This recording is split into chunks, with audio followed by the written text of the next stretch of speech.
I'm Dan Rundy. I hold the Schreier Chair here at CSIS.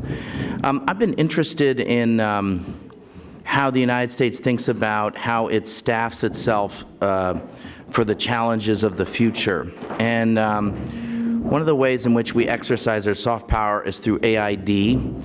But I wanted to convene a group on something that may seem like an obscure and kind of wonky, it's certainly a wonky topic, but I think an important topic that doesn't really get any attention and may seem a little bit odd as to why is a think tank having a conversation about something called FSNs, which stands for Foreign Service Nationals, which are local hire professionals who support the mission of the United States in country. There's also another thing, a more obscure thing called a TCN, a third country national, but I'm not going to get into all of this now. There's a whole alphabet soup of this stuff. But the point is, the United States can't fulfill its mission without the expertise of many people on the ground. There's oftentimes that, for example, if AID has a mission, it'll have 50 people or 60 people, of which maybe 10 or 15 are U.S. passport holders and the rest are not. The folks that are not are often there for long periods of time, 10 years, 20 years, 30 years. They have PhDs, they're engineers, they have CPAs, and they also go on to have fabulous careers. Some go on to become ministers in government. Some go on to have senior leadership jobs as elected officials, or they run universities or university departments or schools. So they are very, very accomplished people. In the U.S., oftentimes it helps to have folks who aren't native speakers who are helping understand the landscape and, in addition to their expertise, actually be able to be effective. And so it's quite important. So this is sort of an unrepresented or undiscussed part of the way in which the United States exercises its interest and its influence abroad, and is sort of an unexplained and kind of gets really into the weeds, but is quite important. So we wanted to convene this because, additionally, there's been over time greater and greater intersection between the State Department and AID, and the way that the State Department and the way diplomacy thinks about Foreign Service Nationals, and the State Department also has Foreign Service Nationals, and the way that AID, which is a development agency, thinks about Foreign Service Nationals are different.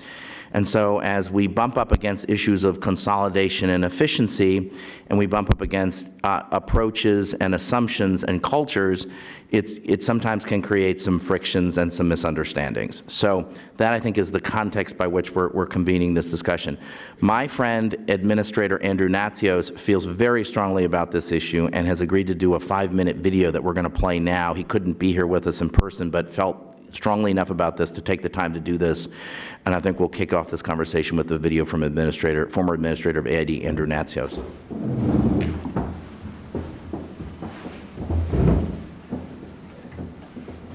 I would like to thank Dan Rundy and CSIS for organizing this important conference today on the role and importance of USAID Foreign Service Nationals in managing aid programs and acting as liaisons to government ministries in developing countries and to civil society organizations.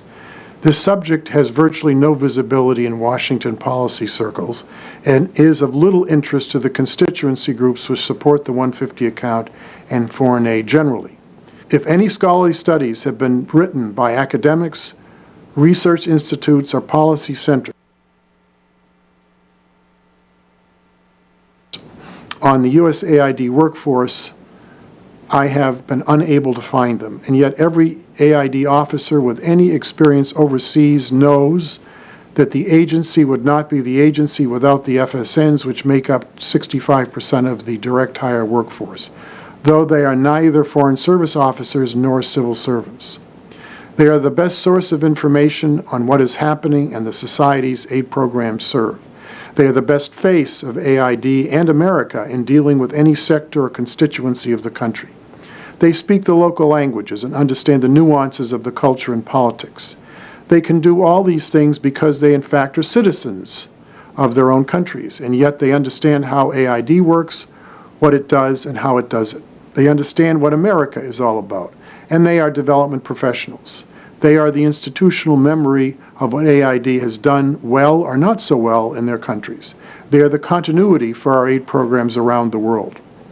Foreign service officers, no matter how capable and how brilliant, cannot serve this critical role because they must, by federal law, cycle out to their next assignments after a maximum of 4 years, which is not long enough to develop institutional memory in a country sense, certainly not to retain it. Many of the AID FSNs find their experience and training and exposure to the American system prepares them to run and hold higher office in their countries. USAID FSNs have been elected as president in Costa Rica, vice president in El Salvador and Ecuador, elected to parliaments and city councils in the Balkans. The First Lady of Peru, wife of former President Toledo, was a USAID FSN for many years before he was elected president. The Haiti Minister of Health and former principal economic advisor to the President of Haiti are former FSNs. I could go on. What is clear is that the FSN system is a training ground for leaders in developing countries who often go on to higher office. The U.S. government and American people are better served to protect the country if American leaders in other countries have worked for AID or gone to American colleges and universities and understand our culture and our institutions. The AID FSN system, which has been so critical to the agency's superior operational capacity, is now under severe stress because the State Department Management Bureau has for 15 years attempted to equate state FSNs to USAID FSNs, which should be two entirely separate personnel systems where state has no control over the aid system. State Department FSNs are employed in maintenance jobs and administrative duties at a much lower level, while USAID FSNs are in charge of spending hundreds of millions of dollars in foreign aid programs. Many have advanced degrees and are senior staff by any definition. They should be treated as such. For 15 years now, the State Department Management Bureau has been working to seize control of all USAID business systems and has tried to merge these systems into the State Department, which serve entirely different purposes. Nothing has done more damage to AID and our foreign aid programs than this misguided effort. AID FSNs are in great demand. They will take jobs in other aid agencies operating in their country because state FSN salary structures are being imposed on AID FSNs. Many are leaving. These salary scales are not competitive and will compromise over the long term the operational capacity of AID as these critical staff depart. If policymakers want to increase the success rate of our aid programs and achieve real sustainable results, they should perhaps pay more attention to the operational consequences out of what appear to be mundane but extremely important administrative systems like protecting the FSN workforce in AID, which is one of the agency's greatest assets. Dan, thanks again for holding this very timely conference. Wow, a hero for our time. Fabulous, a great American. The privilege of my professional life was working for Andrew Natsios, a truth teller, if there ever was one. Oh, my word. Thank you, Andrew. Okay, so we have some very special people who've come in for this. As Administrator Natsios described this as a mundane but important topic, seemingly mundane but a very important topic. I'm very pleased that Ambassador Pam White has flown in from Maine to be with us for this. Ambassador White was ambassador in Haiti and ambassador in the Gambia and 3 times mission director in Mali, and mission director in Tanzania, and mission director in Haiti and Liberia. So, and you were a foreign service officer in at AID. I don't have enough time. I could go on.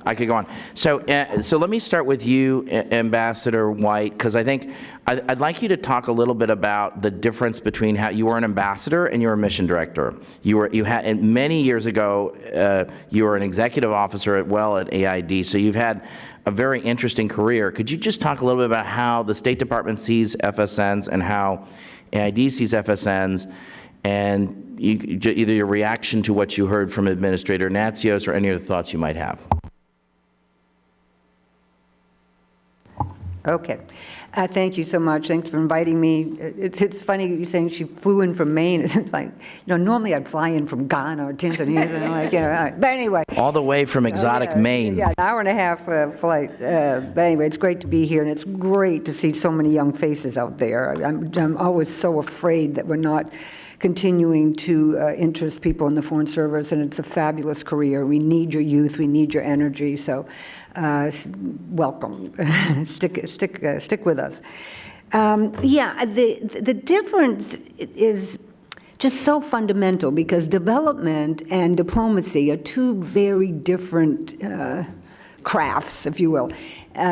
Somebody told me when I was first nominated to be ambassador, they said something along these lines. I'm paraphrasing, but they said diplomacy is telling someone to go to hell, and they say, well, thank you, I'm going to enjoy the ride, in such a way that they don't quite get what you're saying directly, but you bring them into your circle.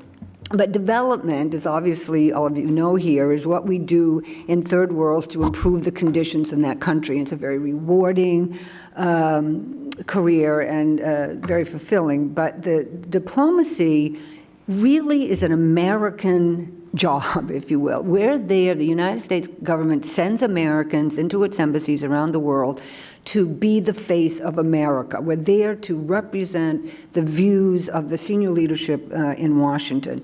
And so 80% of the interface with the governments wherever we serve is with Americans. I mean, the econ officer, the PAL, the RSO, et cetera, et cetera, et cetera. All of them are Americans, and most of their staff are Americans, and so that's who's interfacing with the host government. On the development side, it's very different. Our senior FSNs are constantly being the face of government. They're the ones that we rely on to tell us about the culture, the customs, the geographic regions, the corruption, et cetera, et cetera, et cetera. We travel with them. We go to conferences with them. We ask their opinion. They're sitting in the room with us all the time. It's an entirely different function than what you would see at the State Department, because development and diplomacy are two very different arenas. And so, and I was saying also this morning that when I was in Haiti, we had a coup about every other week or whatever it was, right? Dr. Gideon, she and I worked together there. And I remember my kids, in fact, saying to me, Mom, we're going to have another coup day. It was like snow days in Maine, it was coup days in Haiti. But when you have a coup, everyone except essential personnel gets, evacuated out of the country immediately. And so who is there to run the mission? The FSNs. I mean, and without their talent, without their knowledge, without their dedication to the United States government, we would just fall apart. And Susan and I saw this after the earthquake in Haiti. Who did we rely on? It was the FSNs. They were all there. They don't get to go home when something bad happens.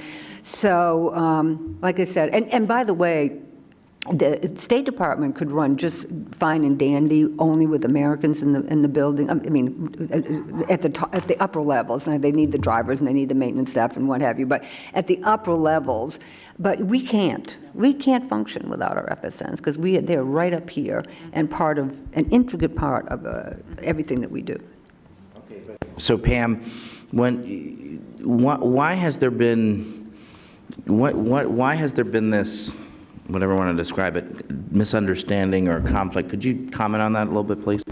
Yeah, I think it's just a basic misunderstanding of the function of especially our senior FSNs. I mean, in any embassy, at most 90% of the drivers are all threes, so you don't have to worry about classification. Or an FSN 3, yeah, very low level classification. And so the aid drivers, the state drivers, the CDC driver, whatever it is, they're all FSN 3.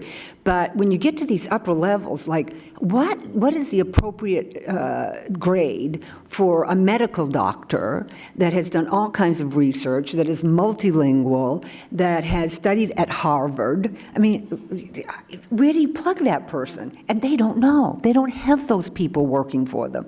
And so I think it kind of falls apart just in the functionality of what we do and who we have to hire to keep our mandate going. So Ambassador White, so if you were... God? Yes. If you had a magic wand, if you had a magic wand. I keep forgetting. We're going to operate in the terms, magical realism terms here at CSIS. So if you had a magic wand, and you know that there's been sort of this, there are tensions about how do we have more efficiencies. So the State Department say we need to consolidate, we need to have more efficiencies. What would your response be if you were either still an ambassador or you were at AID as a senior foreign service officer? What would you say to the folks at the State Management Bureau about this if they were here? I think the efficiencies that we have already, although we could certainly have more within our own agency, AID, but I think it would just be jumble-mumbled mess if they tried to take on and have that learning curve, which would take years for them to get to the point where having a Harvard-educated doctor, where do you put that person on the FSN salary scale? And by the way, if I was goddess of whatever, I would eliminate the FSN salary scale above grade 9. I would be done with it, because we're constantly, I would put it closer to what we pay PSCs or TCNs or something So like a PSC is a personal services contractor. What's that? It's a contract that contracts for a person. Yeah, obviously. Okay. I'm one right now, so I don't know how else to put it. Okay.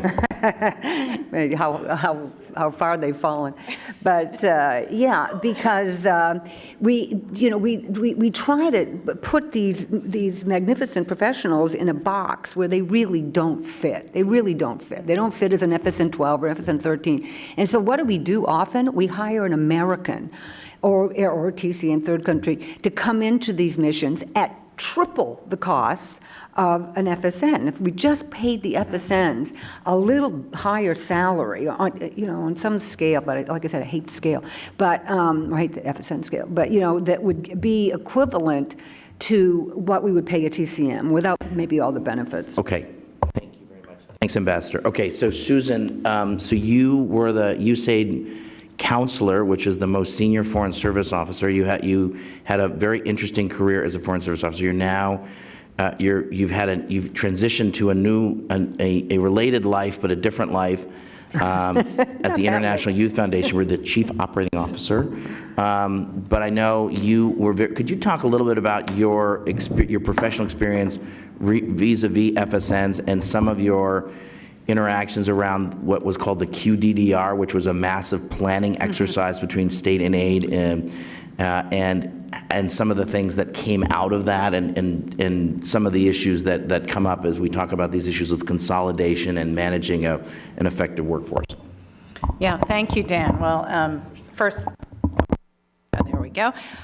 First, good morning, everybody, and thank you for being here, and thank you for those joining online, and most importantly, thank you to Dan, CSIS, and it was wonderful to have our former administrator addressing an issue that, is the unknown issue. These are our unsung heroes. We are so fortunate to have Dr. Gideon and Sherif here to join us today, and we really want you to hear from them, because the reason we are here is we would not be able to perform our jobs as the lead development agency in USAID and really conduct foreign policy, as Ambassador White just said, without our foreign service nationals. They are the unsung heroes. They are the ones who are not only incredibly talented, and that we recruit them with amazing backgrounds, degrees from Harvard, managing hundreds of millions of dollars of taxpayer dollars, to really perform on the behalf of the U.S. government.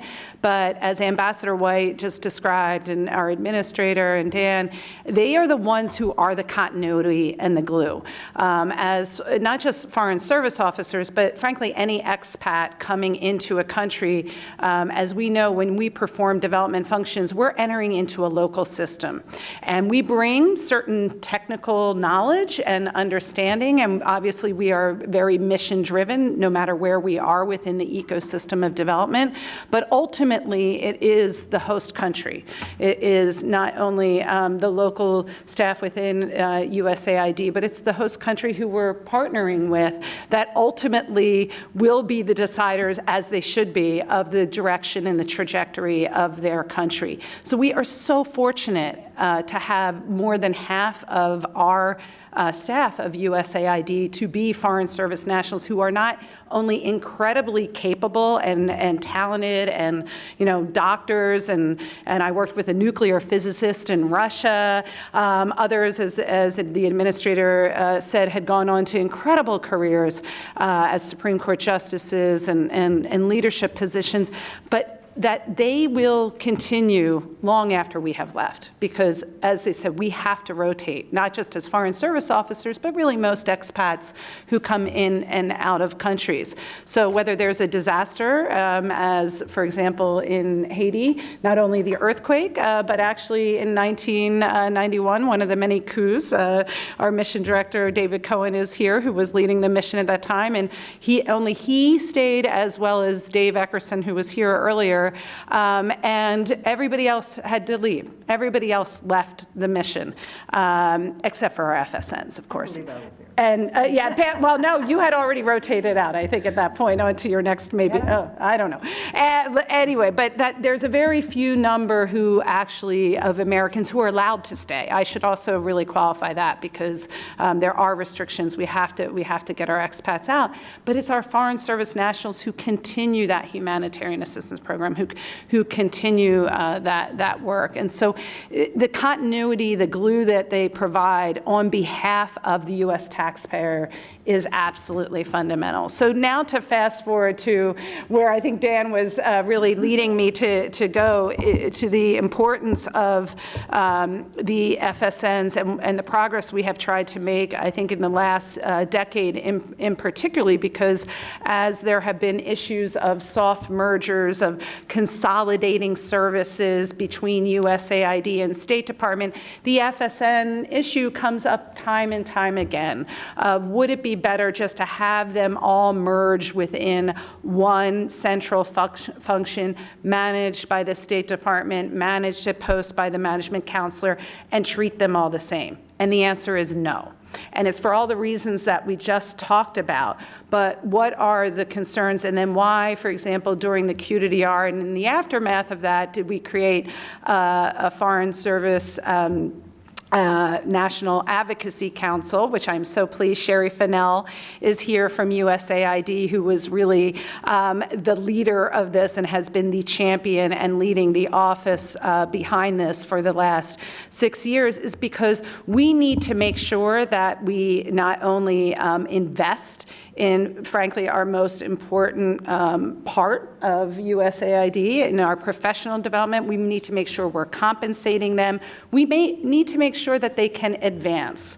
And so this issue of the Foreign Service National 13 position that Dan mentioned was something that came up in the Q2DR. And so we developed an entire agenda over the last, basically 8 years, more or less. I think the FSN Council, Sherry, is about 5 years old now. And it's very important that we continue to really advance and invest in the largest segment of not only USAID, but frankly, the talent and the continuity that we depend on every single day on behalf of the U.S. taxpayer. Okay, but so Susan, talk about, there was something called an FSN World Conference. What was that, and why was that important?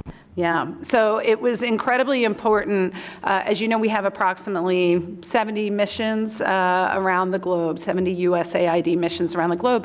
And we had never, in more than our, at that point, 50 years of history, brought together our FSN leaders as one global unit. We do it for our mission directors, we do it for our ambassadors, and for our Foreign Service nationals, we had only brought them together in regions. And that's important. But one thing you should all know is every embassy has a Foreign Service National Council that meets with the mission director and with the ambassador on a regular basis. But what we did in the conference was we brought them together globally for the first time in 2013.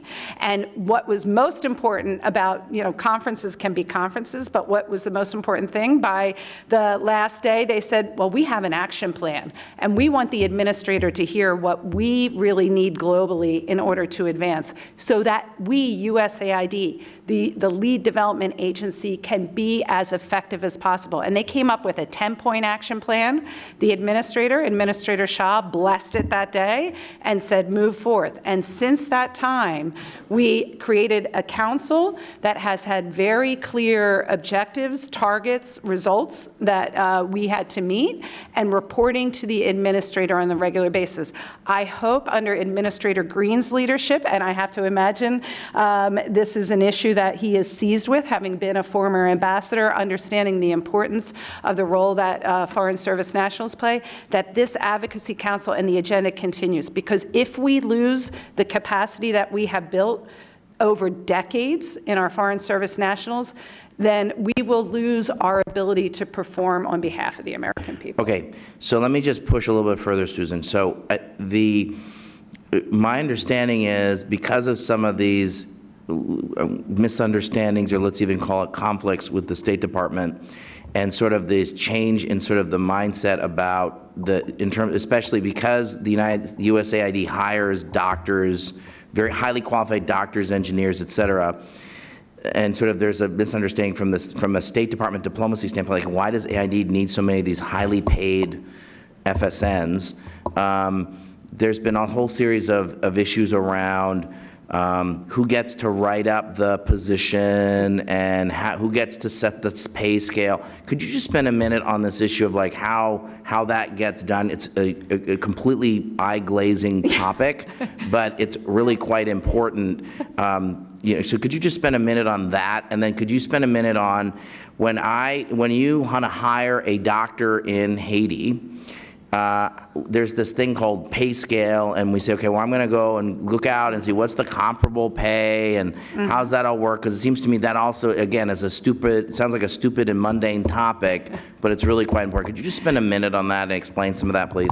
Thank you, Dan, and this is why we love you, is because you care about these very eye-glazing topics like position descriptions and compensation, but they are You're welcome. Absolutely critical to us to be able to perform our jobs as the lead development agency, because ultimately the way a position is crafted will determine whether or not Dr. Gideon or Sherif can be at the highest level of the Foreign Service national scale, and they can be compensated as they should be, not only by the U.S. Embassy, but also because otherwise they will be snatched away by incredible competitors. As we know, we have around the globe, not only with multinational companies, but obviously with other competitors who want this talent. So the incredible importance that USAID can maintain the ability to classify positions, to be able to determine this is the level of position we need in order to engage the president of a country or a prime minister or manage, as Sherif did, hundreds of millions of dollars. That is absolutely critical. So that is the first issue, and we need to make sure that USAID maintains that very important bureaucratic function. The others is that the compensation package, and this was part of the FSN Advocacy Council agenda, that we, and now running an NGO along with my colleagues, that one of the things that we do is we look at what is the competition paying, professionals in this area, as we should be. Well, you probably didn't know this, but we do this on a regular basis, obviously, with our embassy staff. But because our staff, obviously, at the level that we're describing, they're not always being compared to the competitors appropriately. And this has been an issue that I'm glad to hear, I think we've made some progress in some areas, but to make sure that the competition that USAID has, whether it's with the UN, the World Bank, multinational companies, banks, what have you, that we're making sure that that compensation analysis is appropriate. In my opinion, and one of the great disappointments I had in my 25 years in the Foreign Service was that we weren't being transparent with our colleagues about who they were being compared to. Sherif shared an excellent example earlier today at breakfast. It was something that our FSN Council argued for with the State Department. Be transparent. Who are we comparing our staff to? Okay, so let me just interrupt for a second. So let's just be very clear about this. So if I'm in Haiti, I'm going to be a little flippant, but I don't think I'm too far off the mark, that it may be that the State Department is comparing, say, low-level drivers to Uber drivers or taxi drivers, something like that, and they may or may not be comparing, they may not have the comparables or may not be using those kind of comparables, so it could be, and maybe this is a little bit on the extreme side, but it's something like they're comparing Uber drivers in Haiti to the medical doctors. Is that sort of what we're talking about?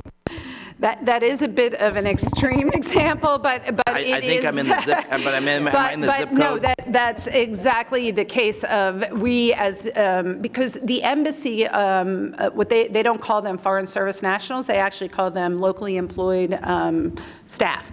And so there's the LES staff and the FSN staff. The LES staff is important for the functioning of the embassy, as Ambassador White would testify. You need these people not only to be the drivers and the managers of the warehouse and whatnot, but also to really be doing the functions of an embassy, which are very different, as she described, the diplomatic function and the development function. But because, frankly, there are so many sections to the embassy, we're only talking about USAID and the State Department. As you know, we obviously have a foreign commercial section, we'll have the Department of Justice, we'll have DEA, we'll have lots of different parts of the alphabet soup there. And they all get lumped together. And what we are saying is that the group that we depend so much on in development is unique, and so their compensation analysis should be separate from other parts of the embassy in order to understand and make sure that we are attracting and comparing our staff. Okay, so why would they not show that list of comparables? Well, and this was something that during our worldwide councils, our FSNs, who are incredibly articulate, would argue for, and they simply just said that they were not allowed to share that information with foreign service nationals. So we argued, obviously, as the leadership of USAID, at least it should be shared with us and with our mission directors. So our mission directors, most importantly, then can sit down with our foreign service nationals and have an open and transparent discussion. And our mission directors around the world, and I think Dr. Gideon and Sherif will testify to this, always have this dialogue in an open, transparent way as much as we can. But it is a great disappointment, Dan, because our country is built on transparency and obviously making sure that we are on the right side of justice. So I hope in the future, I heard in Jamaica recently, they made some tremendous progress on this. That is outstanding. And I think if we can Sorry, what do you mean by that? Just give an example. What does that mean when you say that? Well, that our FSNs understand that working for the U.S. government, they are also taking tremendous risk. We talked about, obviously, earthquakes and coups and whatnot, but they're often out there on the front lines. They're representing the United States. And that comes with a lot of benefits, but that also comes with a lot of costs. And as we pick up and we move on, they need to feel as though we have their back. So compensation and understanding who they're being compared to and the awards, that shows an openness and transparency and a relationship and a partnership that our country stands for. And that's what we should ultimately always be striving for. Okay, so Susan, I get the sense that if this is an important part of how we deliver our assistance, I was a little concerned about that AID used to have as many as 100 top-level folks at the highest end of the grade. And my understanding is now the United States has 6. So what does that mean? What does that mean? And what is the implications of that for our ability to do our work? And what happens if we don't fix that? Well, I think we all saw over the last year and a half or so a mass exodus from the State Department of our most senior leadership, and the damage that does to diplomacy cannot be underestimated. My fear, I think many of us fear, if we are not able to really invest in our foreign service nationals, and you said, Dan, compensate at this highest level and be able to advance them. Our foreign service nationals, just like any, we all have the universal values of our family, and we have to obviously support our families and be able to really feel as though we are making the biggest difference that we can make, and our foreign service nationals are motivated by this. But if we are not treating them fairly and able to advance them, and we made great progress, I felt like, over the last several years, but if we cannot do that, they will walk out the door, and that will have a tremendous impact impact, I think, on our ability at USAID to be the lead development agency. Yeah, Ambassador White. Yeah, and the fact of the matter is this panel is very well timed because I see all over Africa, I've just spent the last year going back and forth over there, that business is booming. And it's the fastest growing middle class on earth. And we are going to lose our most valued FSNs. They're going to be snatched away by the private sector. There's, and in Ghana, where sort of my base is, we are having a hell of a time maintaining our senior FSNs. The drivers, the maintenance people, we get that covered, but the professionals are walking out the door faster than we can hire. And by the way, the last time we advertised for an engineer, we got 0 responses. Okay, so let me just push just a little bit further on Susan and Pam, then I want to hear from Dr. Getty, and I want to hear from my new friend Sherif. So, okay, so is this happening now? So are we losing people now? Are there countries where we cannot hold people now, Susan and Ambassador White?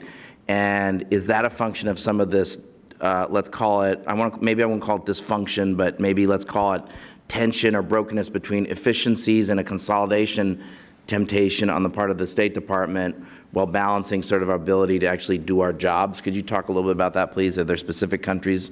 I've heard Mexico, I've heard other places. Susan, Ambassador White.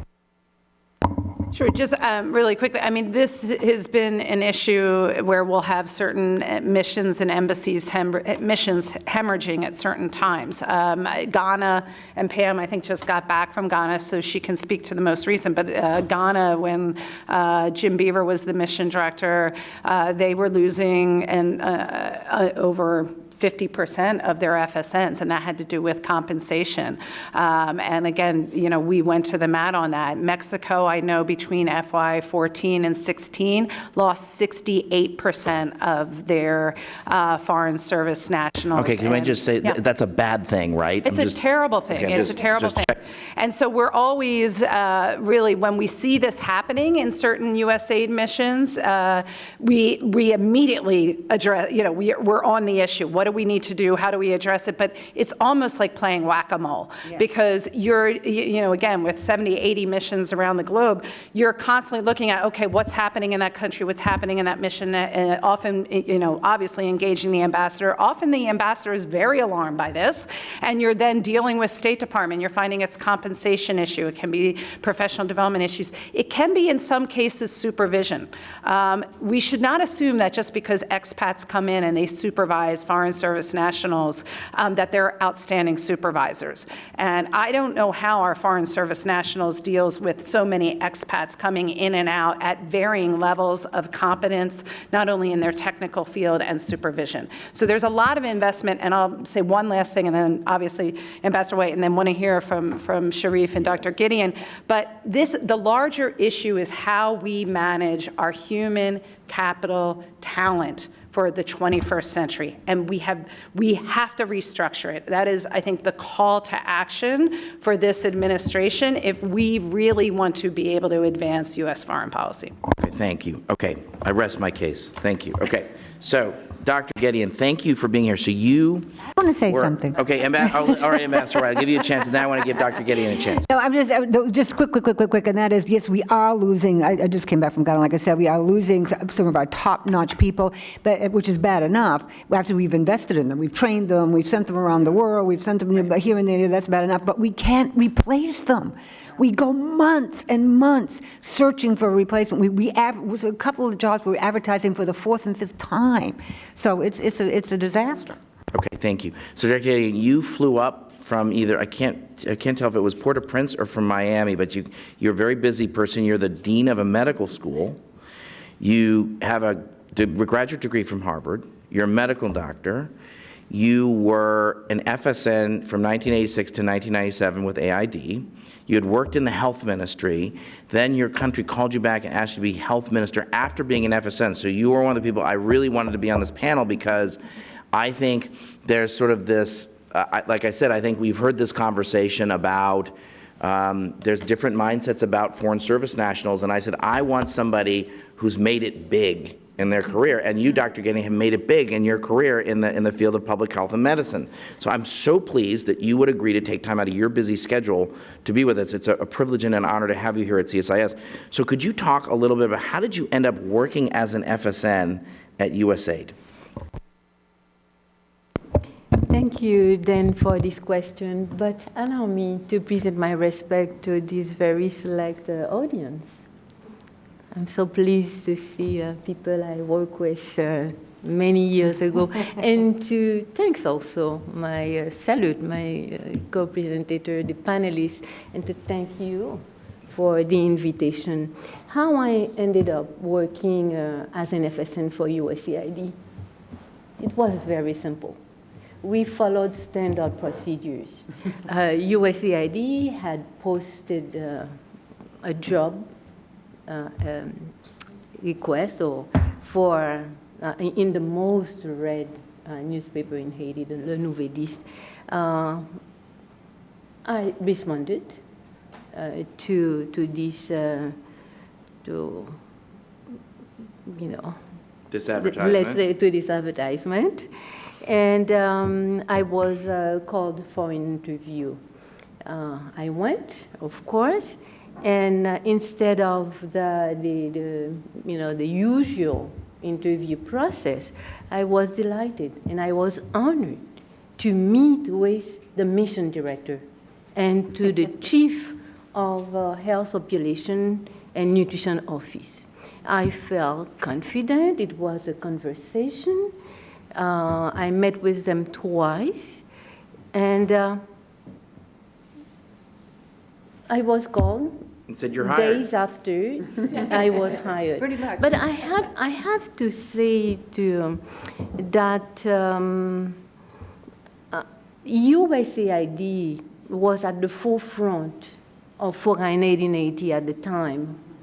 USAID was having programs funded in all important sectors in Haiti: health, education, public works, law, justice. So it was a big mission. And, at the very first time, I felt valued, empowered to carry the function I was hired to do. So that's how I started, and I had close to 12 years work with USAID.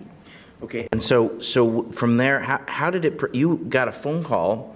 Yes. Just like you got a phone, you answered an advertisement. It wasn't an advertisement. You got a phone call saying your country needs you, yes, and we need you to become Minister of Health after you left as an FSN. So how did your work as an FSN at AID help you with your work as Haiti's Minister of Health? Like I said, the very first day I felt personally valued, empowered. What it means is that I would accompany mission director, chief of HPNO in all their meetings with the decision-making level people, at the political, at the technical level. So, my reputation, has grown steadily. Not only that I was the national expert in my field of experience, and I was also the face of USAID. I was a representative of the donor community. So. It was a natural I was on the scene. It was very natural, and indeed, we used to work directly with the Minister of Health, the Director General, and we would see even, people with a higher rank. She was. So it was very natural. Of course, that is one aspect. The other aspect is that while I was at the USAID, I was part of the senior management team, and at that time, USAID was re-engineering. Meaning even within the USAID environment, we were making decisions on how USAID should work better in the country, and the same process was going worldwide. It was not only in Haiti that USAID was re-engineering, but it was worldwide, and we were making decisions. I was trained to be a COTR, a contracting officer, technical representative. I had to take the procurement integrity courses, and so many other training, technical, managerial, that allowed me to extend my knowledge, my skills, and I was able to fully fulfill my work once I became Minister of Health. So because of because you had been all over the island, because you had worked with all the aid agencies, of which there are many in Haiti, including the World Bank, AID, because oftentimes we're trained in public policy schools or medical schools, you're not trained to move money, which if you're a government minister, a lot of your job is moving money, and you had a contracting function, which it means that you basically have you had a warrant, you had a license. The warrant's the fancy term for a license to buy stuff for the U.S. government as a contracting officer. So you not only could manage big projects, but you could go and buy big, complicated projects and understand those sorts of issues. That would be those are all important, and manage teams and lead an agenda. These are all things that you brought with you into your role as health minister. Of course. So then you left as health minister, and then you're now the dean of a medical school, or you were the dean of a medical school? I was until recently the dean of a medical school. In Haiti? In Haiti. And I'm proudly a volunteer worker for... So you're a senior stateswoman in public health. Is that a fair way to describe it? Yes, you can say so. So Dr. Gideon, could you as you listen to this conversation, what if you were sitting with the State Department, or you were sitting with the leadership at AID, and you've heard this conversation about, would you be concerned listening to this conversation, or should the United States be concerned that they're going to lose some of its best people if they don't get its act together on fixing this problem? I would be very much concerned. Like Pam and Suzanne was saying, if at a certain level, people should be graded the same, have the same compensation plan in the U.S. government. But I believe that, and Pam said it, everybody says it, diplomacy is something, even though in my work I had to learn to be a diplomat also, having to deal with a head of international institution or head of private sectors, NGOs, but development is something, and diplomacy is something. When you are FSN at the highest level, it is because you are a true professional. You earned your degree, you know what you're doing, you sit with the decision makers within USAID to make the appropriate decision, to draw the perfect strategy, to design the best program suited to save lives or to improve conditions in those countries. Okay, so you should, if you were the leadership of the AID, you'd be concerned right now. I would be very much concerned. Like they say, USAID, the missions will lose all their professionals if they are not valued. If you're not valued, if you're not empowered, you know, the decision makers in the country, they don't see you. They don't recognize you. What, you know, it impact on the capacity of USAID to deal with them. So I would be concerned. I would say that the FSN at the professional level, technical managerial, should be empowered to do the job, to do the job of USAID, their job. So.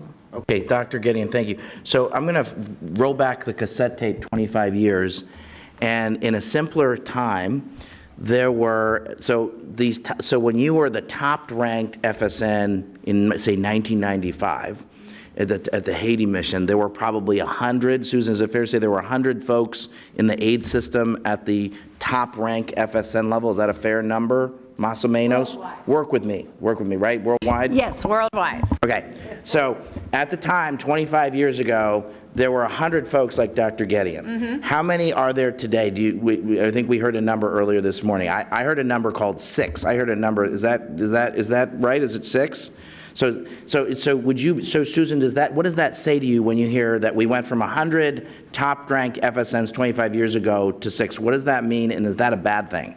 That means there's a crisis, and that really, really concerns me. I had just heard that this morning as well, and I think as Ambassador White pointed out, just from her travels in Africa, where obviously the competition is tremendous. I spend a lot of time in Latin America and globally.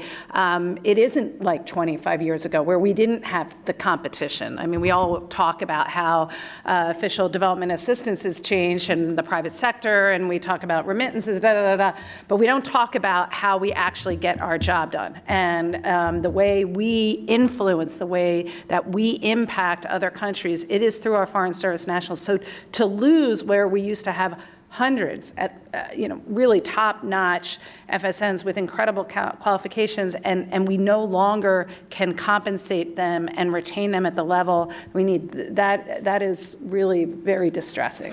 Thank you. Okay. So Sherif, thanks for being here. So Sherif, you were an FSN in Egypt. You are an Egyptian citizen? You were an Egyptian citizen? Yes, I am. Push the button. Okay. Yes, I'm Egyptian citizen, Okay. and I'm here on SIV green card. Okay. So Sherif, how did you become an FSN at AID in Cairo? Well, I have to admit it was not planned. I was traveling from Saudi Arabia, where I used to work, to US for a visit, and spending 3 days in Cairo to meet family, including my brother, my old brother, who told me I set an interview for you for a USAID-funded project, newly USAID-funded project. I didn't think it will happen. It was not in my plan, but he's my old brother, so I decided to please him. So I went to the interview, and I liked them. Surprisingly, they liked me as well. And, and they insisted that I sign a contract before I leave the premises. Wow. That's pretty good. People talk about government not being efficient. That's pretty efficient. Thank you. So after consulting with my wife, I accepted and I signed the contract. And the interesting part in this is that it was a new project. I was allowed to establish from inception all the policies and procedures and systems.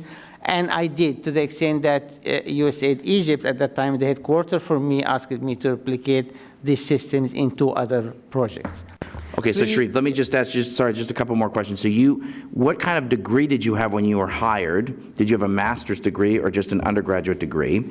Did you speak English? You obviously speak fabulous English. What languages? You obviously speak Arabic. You probably spoke English at the time. Did you speak a third language? You probably spoke a third language, I'm guessing. Actually, I spoke English, and I had a bachelor degree at that time. And I got the CPA after I joined USAID. So you had a master's degree? Bachelor degree. In finance? In finance. And so your background was in finance. So you were like Yes. a comptroller, financial function. Yes. So they wanted you to help set up the financial systems. You speak English and you speak Arabic. You had significant work experience in Saudi Arabia doing financial systems stuff, Yes, absolutely. right? Yeah. You had a finance degree from Cairo, from Yes. University of Cairo. Okay, so I can imagine them saying, "Sign here right now." I would assume that would be your skills would be in great demand, right? I'd like to think that way. You would like to think that way. I would like to think that way too. So were you hired as the top of the line FSN, and what level were you hired at? Were you hired at the top end, or like right at the top, or just close to the tippy top, and then they kind of bumped you up over time? That was a USAID funded project, and I was hired as financial and administrative manager. But I spent 3 years there. After that, there was a position open in USAID itself for a financial analyst. So you're working for a contractor, or an outside organization. Yes. And then AID said, gosh, this guy is great. He's working for one of our implementers. We ought to have him in-house. Is that what happened? That's what happened. Okay. And so what part of AID were you hired into in AID Cairo when you were hired? In the controller office. I was hired as a financial analyst, and then later I became a chief accountant. Okay. And when you became a chief accountant, was that the top of the line? Were you hired as what would be called an FSN 13? No, actually not. Most chief accountants are 11 or 12. Okay, but pretty high. Very, very few. Okay, so like a lieutenant colonel in the FSN system, right? And FSN 13 is like a general, right? Something like that? Really, pretty high up. Pretty senior, right?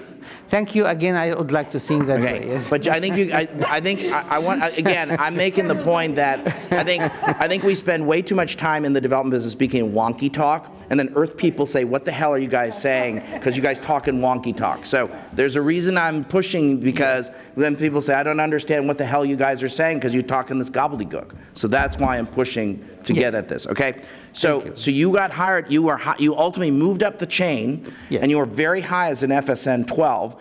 Did you become an FSN 13 at some point? Yes, I did. When did that happen? In 2006 or 7. So, yeah. Okay. Sherry is the one who evaluated. She did it. Evaluation from, yes. Good work. So Sherif, so you got hot, you became the top end. Did you have, so was there any problem? Did the State Department say, you know, Sherif, why are we hiring you as an FSN 13? Was there any problem? Did AID have to get a permission slip from the State Department to do that? Well, at this time, I don't think there was a problem. I think that Sherry worked on this evaluation, Sherif now, and it was done through USAID. And can I say one thing there, and Sherry could jump in, but this was what we pushed for in the QDR. So we were able to get this authority, which was so important in order to retain the staff. It sounds, very... How many people know what the QDDR is? No, so that's what I'm, Ambassador White, that, I rest my case. Thank you. Okay, so with that, but the point is, So Sherif, so then you were the highest ranking FSN as a finance expert. Did you start getting phone calls when you were, so two questions actually. So was it a happy thing to be associated with the U.S. government in Egypt? Was that a problem when you go to barbecues and stuff? Did people give you a hard time?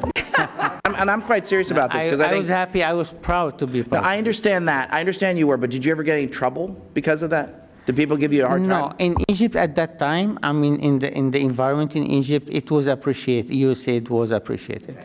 So let me just, a couple other questions. So I'm a big believer in having foreign language studies in the United States and having as many foreign service officers speak how many people in the Cairo aid mission spoke fluent Arabic who are American citizens? FSNs, 3, 4? Yes, I would say okay, 2 not or good. 3. That's a thumbs down. That's a think tank term. That means that's bad. Yes. Okay. Yes. So I'm guessing that a lot of the actual stuff that went on in Egypt probably couldn't be conducted in English. A lot of it had to be conducted in Arabic, right? Yes, absolutely. Okay. Actually, so I'm just guessing. I right? will give an example. I mean, give an example. Our program senior FSN officer. I mean, the minister would meet with her, not with anyone else. Okay, well, yeah, okay. So again, we talk a lot about diplomacy and development being two different things. So what minister are you talking about? Are you talking the health minister, or are you talking the education minister? That's the Minister of International Cooperation. The minister the famous, not that minister. Yes. Oh, no. I was hoping you have a better example. We have to take that example off the table. I don't like that former minister. She was a very mean person. Do you have an example of like a health minister or an education minister in Egypt? Sorry? Do you have an example of where they met with the education minister or the health minister in Egypt met with the FSNs? Absolutely, all the time. All the time? All the time. Okay. No, I think the point I'm making is we do have some foreign language abilities, but as someone who speaks Spanish fluently, I know that when I go into a Spanish-speaking environment, like it's really important that I break out the Spanish. So I don't think we have enough people that can break out the Arabic properly. And so my guess is that we really lean on FSNs in languages that aren't French or Spanish a lot. And a lot more than we do in French or Spanish-speaking countries. Now, I know we have people who are trained in Russian and all that, but I bet there's maybe 3 or 4 people in a mission. And I don't know Let me tell you a little secret also, that people who serve in French-speaking countries, of which I've done most of my career, 10 miles out of the capital city, no one speaks French. Zero. I mean, if you don't speak some Creole in Haiti, forget it. Exactly. So let me just bring Dr. Gideon back into this, and I'll come back to you, Sherif. Yes, So sure. Dr. Gideon, how many people spoke Creole? How many Americans did you know that spoke Creole Haitian that were at whatever the Foreign Service Institute, like, was there one in the aid mission? Not too many, but some of them, you know, when they wanted to really communicate with the people they are working with, they did volunteer to take Creole class or French class. Most would take the French classes, but very little. Okay, that was very big of them, but that probably meant, Dr. Gideon, that they really relied on folks like you to represent them and communicate and to do most of the community. Is that fair, Dr. Gideon? That's fair. Okay. Okay, I rest my case. Thank you. Okay. I would So, like Sherif. to add something. Yes, language is very important, but I wouldn't limit the importance only for the language. It's a matter of trust. I mean, when the ministers or the government is dealing with FSNs all the time, they develop a level of trust. Or for While 20 years, Sherif, over right? Or have a 20 years, 10-year yes, relationship, not a exactly. 2-year relationship, Exactly. right? While Americans come for 2 or 4 years. So that is a big factor, actually. So Sherif, I think it's fair to say we're not a perfect country, the United States, but I think it's fair to say there's a lot of corruption in a lot of developing countries. And so I'm guessing that if you were the FSN, you probably read the newspaper in Arabic, listen to talk radio equivalent in Arabic or whatever it is, like talk to people, know people. And I'm guessing that you, Sherif, probably could say, okay, that minister is kind of corrupt. Now, maybe the aid mission director kind of knew that. Maybe your foreign service officer person maybe kind of knew that because their Arabic was okay, or they maybe saw the same TV show you did. But they probably weren't the same barbecue that you were at on the weekend, where like you were talking to local folks who would tell you all that stuff. So is it fair to say you guys had lots of tacit knowledge that weren't in cables or stuff you read in The Economist, or or read in think tank reports written out of Washington about what was going on in your country? Is that a fair statement? Absolutely, absolutely. So part of it also is about local tacit knowledge. In addition to 10-year or 20-year relationships, it's about local context and local tacit knowledge that only you can have. Is that fair? When we first saw that the terrorist movement was starting way up in the Sahel, when I was mission director in Mali, our FNs were in the mosque every weekend, and they were being radicalized, and we would rely on them to come back after Friday prayers on Monday and say, whatever's going on in the mosque. This is what I heard on Friday, right? Yeah, okay. So Sherif, let me just push a little bit further. Is it hard to get for the U.S. to hire people at AID today in Egypt because of just stuff going on in the Middle East? Yes, absolutely. So there's a retention issue. Actually, I would like to add, you had a question in the beginning, are we concerned when we heard that 6 only at the high grade now, are we concerned that USAID will lose? No, I'm telling you, I'm concerned that USAID is already losing. So let's just push this a little bit further. So Sherif, I agree with you. So we're having a hard time because of, let's call it, some country brand issues. And we've got a problem now because we have this conflict between, let's call it consolidation, and so-called consolidation and efficiency versus sort of, let's call it effectiveness and ability to project power and influence.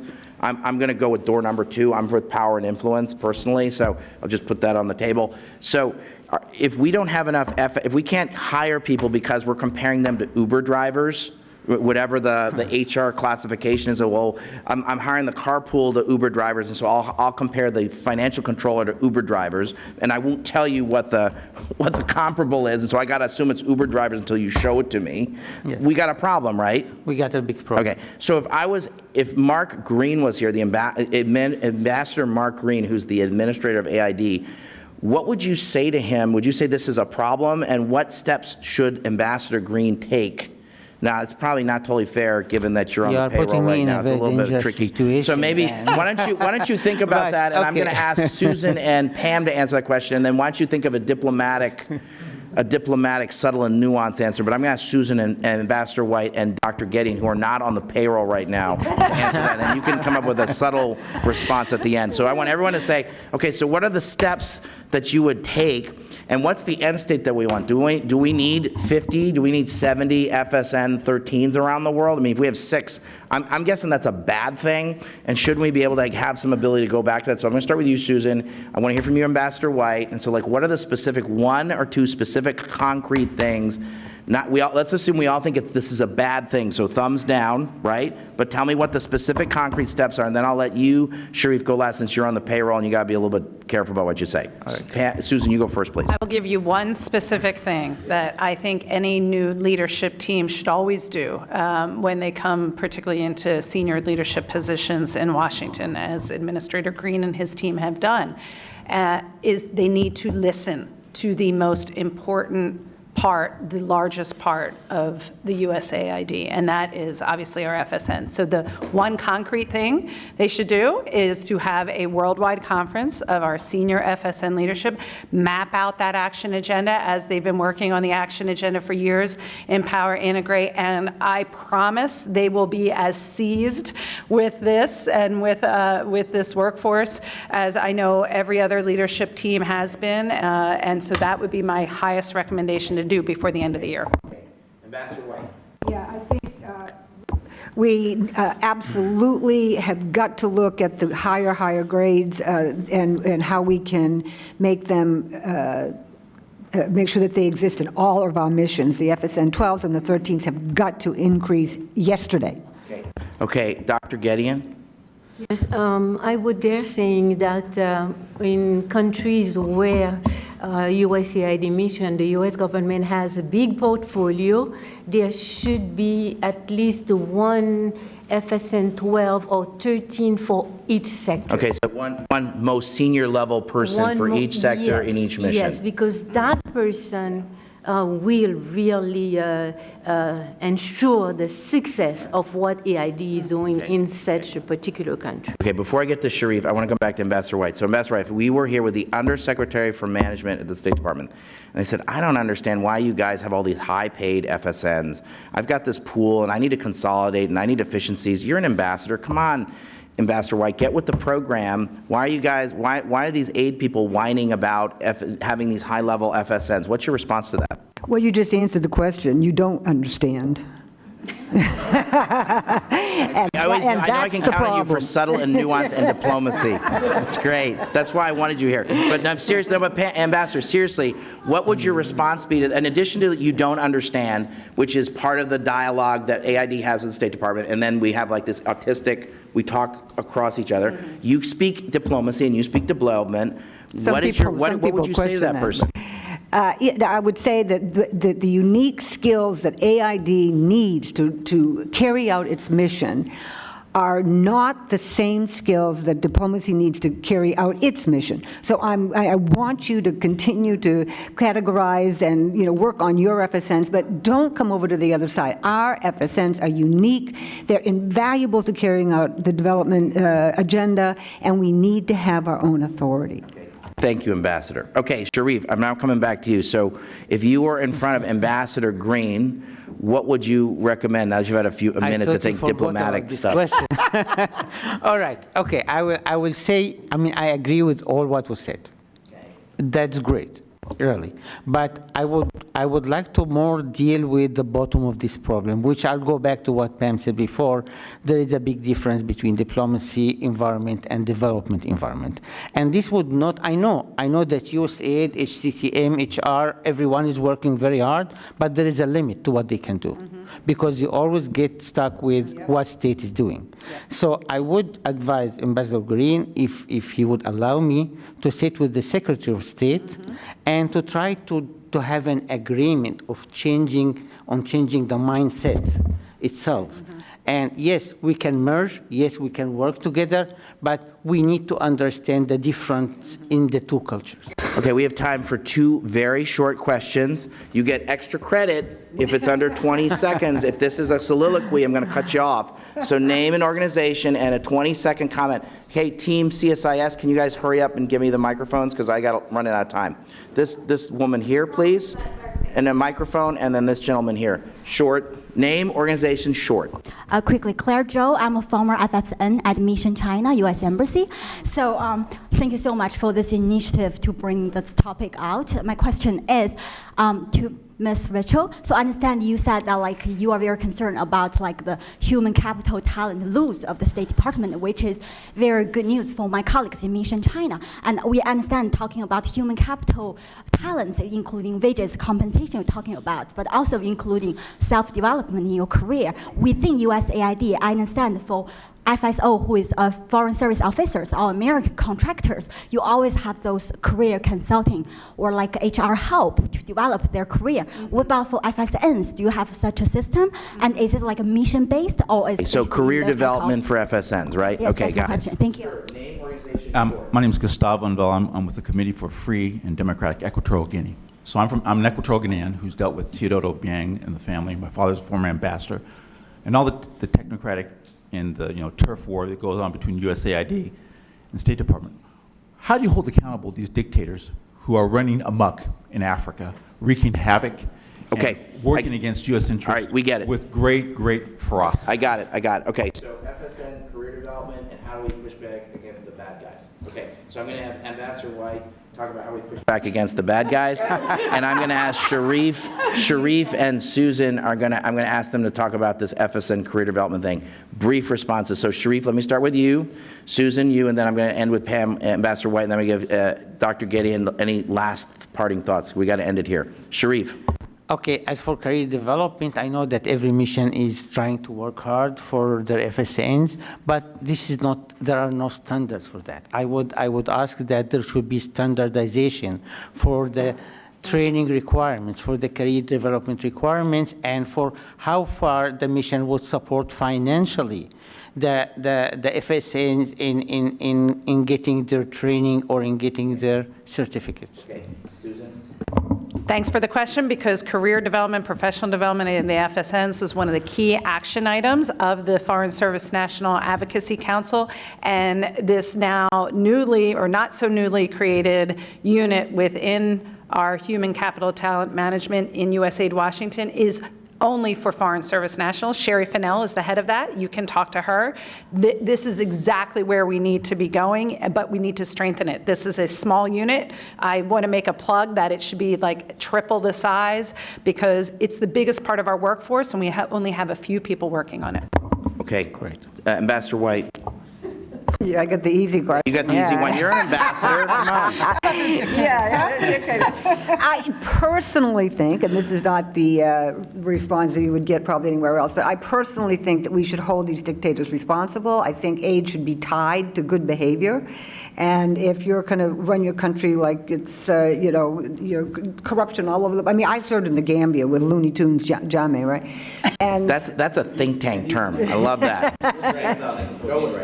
I'm going with Looney Tunes. Yeah, Yes. he was Looney Tunes. Ambassador White. And I believe that we should tie aid to good behavior. I mean, tied aid has been a nasty term for lately in the last 10 years or so. I think but we should bring believe it in back. Me too. I'm with you. Let's Yeah, bring back tied aid. tied aid. Okay. Dr. Gideon, you've made you came a long distance, so you heard a couple questions, but you don't have to respond to the questions. I just want to give you the last word. If you want to is there some parting thought about the role, either about the role of FSNs? You don't have to respond to those questions, but I wanted to give you a chance to give you the last word since you came such a long distance. Yes. I want to say that only the FSN, because of their language capability, they have the ability to communicate the USAID missions, ethics, values, management principle.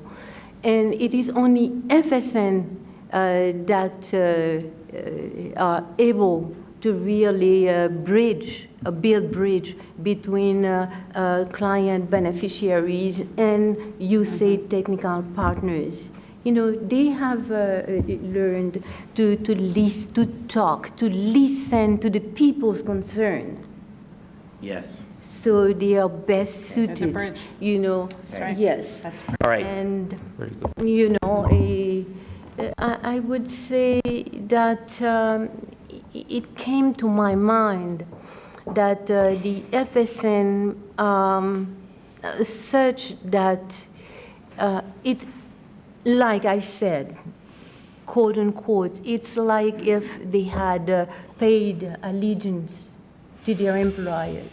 To, Yes. you know, Yes. it is, they are not mandated. They represent the United States, and they represent the values, and they also, as part of their training, bring certain sort of assumptions about how things ought to be done to the country. Of course. Yes? Of course. And it's like, you know, they make of their own success USAID success, and they live USAID success like Okay. if it was their success.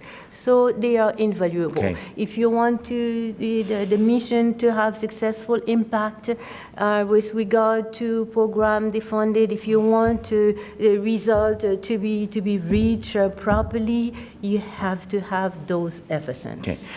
Please thank the panelists, and I want to thank especially Dr. Gideon and Ambassador White. We have to, unfortunately, I think, end it here, but I want to thank them in particular for they made such a long trip, and so we have to end it here. Thank you so much. Thank you. Thank you. Very nice.